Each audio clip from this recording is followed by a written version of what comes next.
So how do we diagnose cerebral microvascular disease?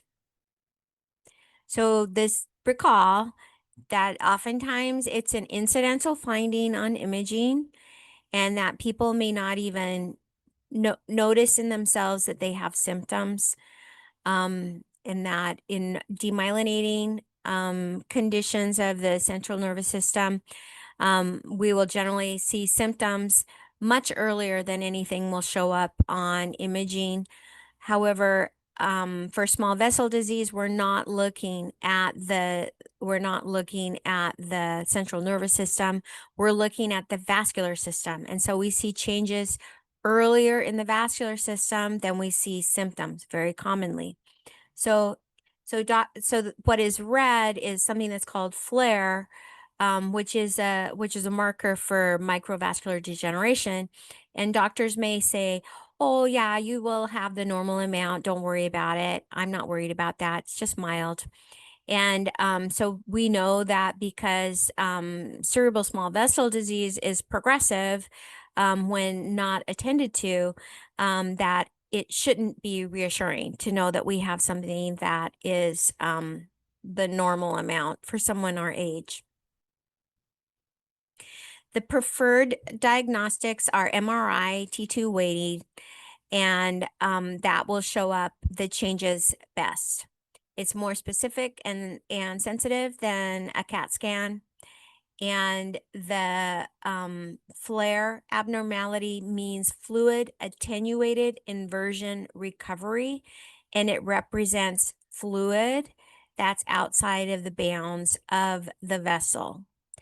And we also will see white matter lesions with microvascular disease. So this is the progression. We'll first start to see white matter hyperintensities, and then we'll start to see more area of the perivascular space. Then we'll see dilation of the perivascular space, suggesting that there's more fluid in that area.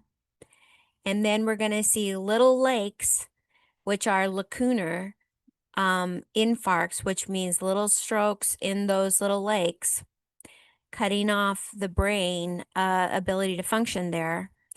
And then we see the cerebral microbleeds, and then we see loss of brain mass. So these are MRIs, and let's say that your brain is cut across like this and you're looking down. So the one on the left is the normal one. These little C-shaped things in the middle are the lateral ventricles. And so you can see how everything is kind of full. It's mostly gray, and on the edges there's not too much black. So this is mild, and there's no white. So this is mild cerebral microvascular disease. You'll see that we're starting to see some flare here, some white.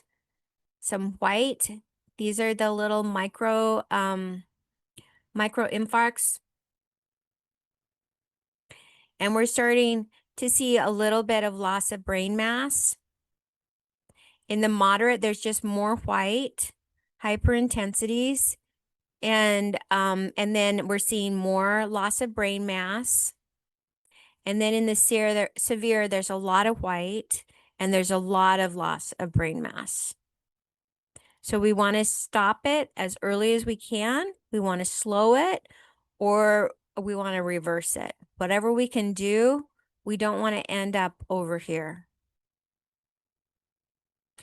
The cerebral small vessel disease affects the brain stem. And so this picture down here, the bottom left, is if you chop your head in half this way. And so this is the guy's nose and tongue and chin here. And so this white thing here is right in here. This is the brainstem. And so this is what we would look for to see if there is any microvascular disease in the brainstem. So remember that there's a bunch of different reasons that people can have microvascular disease. So if you do have the amyloid plaquing involved, then you're likely to have more iron in the brain. We are going to have the cortical microbleeds and the subcortical microbleeds.